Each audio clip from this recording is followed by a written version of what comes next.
Welcome back to the channel. This is Gillis TV here, and I was going through Twitter, got an Edmonton Oilers article, read it.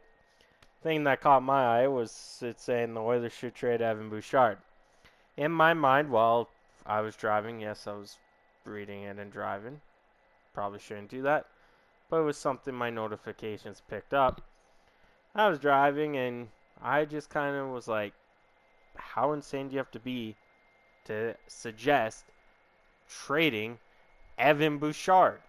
But before we get started, make sure you hit that subscription button, that like button, as we just do NHL videos here on the channel, start moving back into MLB and the Premier League and other soccer as well.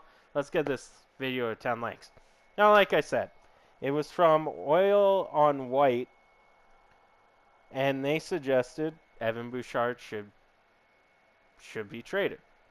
And I'll read you some of the article, and I'll go through this and tell you why I believe, and maybe a lot of you guys will believe me with what I have to say. And it starts off, Evan Bouchard is a very solid offensive defenseman. I will never take that away from him. My only issue is his defensive play. Well, okay, his defensive play, he was still plus 10 last year. Yeah, first-year player thrown on to the penalty kill and whatnot with a 40-plus-year-old goalie and a goalie that couldn't save a beach ball with his glove if he tried. Okay, fair enough. His defensive game wasn't the greatest. I gotta admit, there were some ups and downs to his defensive game. But in total, it was pretty good for a first-year full-season player. But that's just me. Now, it goes on to say, I don't truly think it's where it needs to be for him to be considered the Oilers' best blue liner and be given the responsibility of playing on the first power play unit. Well, your first power play unit's Tyson Barrie. Tyson Barrie's a third-line defenseman. Evan Bouchard was playing top four D-man minutes.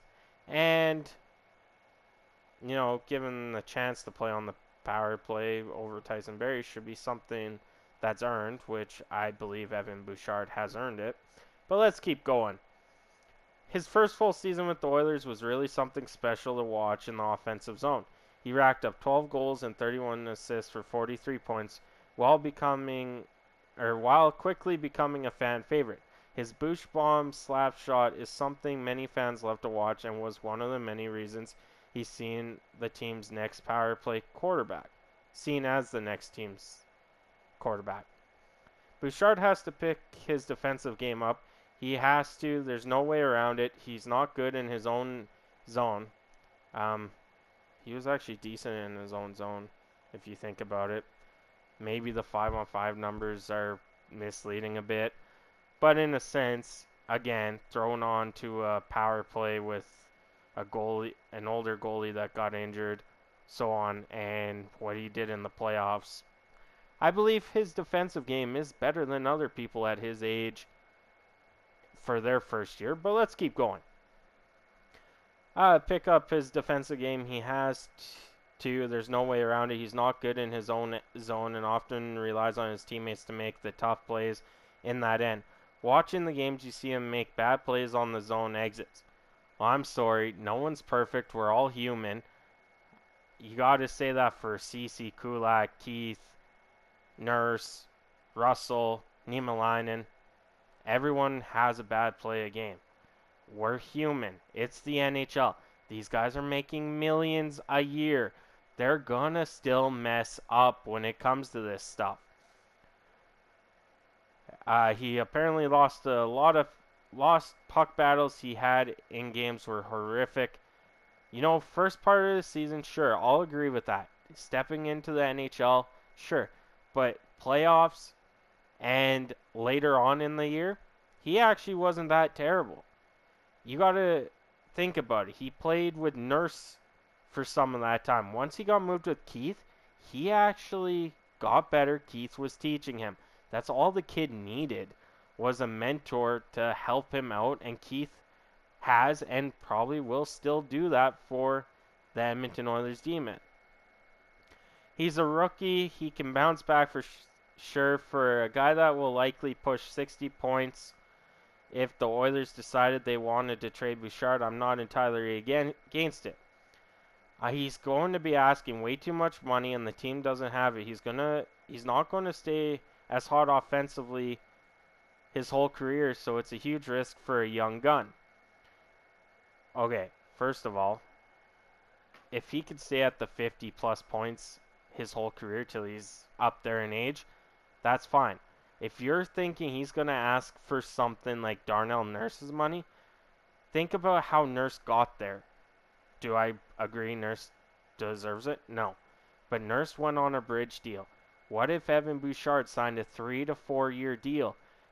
In those 3 to 4 year deals, the salary goes up, the buyouts you have are gone, the retained salary you have is gone.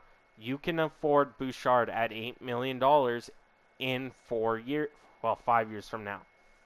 With the salary cap going up, with contracts like Tyson Barrie's gone, like, there is way to work it, and I'm sorry, but if Evan Bouchard puts up 50 plus points a year, I'm paying him that $7 million because that's our new offensive defenseman after Tyson Barrie leaves or the Oilers don't re-sign him or trade him, whichever one comes first will be the fact. They go on to say he wants Darnell Nurse's contract. Well, we don't know what kind of contracts he's going to get in 3 to 4 years. I believe there's a bridge deal in here to see how he does. He's only played one NHL season, unlike Darnell Nurse, who played 2 before his contract was up, because he went back to Sault Ste. Marie for a year and played against Connor McDavid. Now, Nurse had 2 years under his belt. They did a bridge deal. Expect Evan Bouchard to get a bridge deal because there's not enough NHL experience there to say, hey, you deserve a $4 million contract. That was the whole point of a video I did of a stepping stone and Noah Dobson, is because Noah Dobson played more NHL games. I believe there's a bridge deal for Evan Bouchard that's in the $3 to $4 million range for the next 3-4 years. Then we could talk about Darnell Nurse money in a sense for Evan Bouchard, which I don't think he's going to want Darnell Nurse money. He's going to want $7-8 million if he stays on this hot course he's going, but he is a rookie. He will get better defensively. He will develop more. He had 1 full season in the NHL, and everyone's saying trade him now. Or this person's saying trade him. But it is what it is. Now, it goes on to say, I can see this becoming another Jesse Puljujarvi situation where both sides don't budge for a while and the Oilers end up settling. In this case, the overpay would not be worth it. I'm sorry, but the overpay on Evan Bouchard is probably well worth it because he's known to be an offensive defenseman. He will work on his defensive game. Puljujarvi got $3 million, which, you know, his stats don't lie. That's roughly what the NHL is going for right now for types of Puljujarvi Yamamoto players. Evan Bouchard type right now is going for $4+ million a year. It also goes on is if they opted to trade him, they'd likely be able to pull a decent prospect and a 1st or 2nd round pick. Well, I'm sorry, if the Edmonton Oilers decide to trade Evan Bouchard, one of our 1st or 2nd round picks are going with him because they're going to try and upgrade from him, not downgrade. Edmonton cannot afford to downgrade on defense anymore. It's going to have to be Evan Bouchard and a 1st or 2nd from Edmonton to upgrade to a higher caliber player than Evan Bouchard, which at this point, there's not many out there that teams are budging on, so we have to stick with Evan Bouchard. Not going to say that if the right call came coming where a team's like, hey, Evan Bouchard in a 2nd for so-and-so, and it makes our defense better, defensively a bit, it has the same offensive skill set as Evan Bouchard, sure, do that. But we are not trading Evan Bouchard for a prospect, a high-end, decent prospect, and a 1st or 2nd round pick.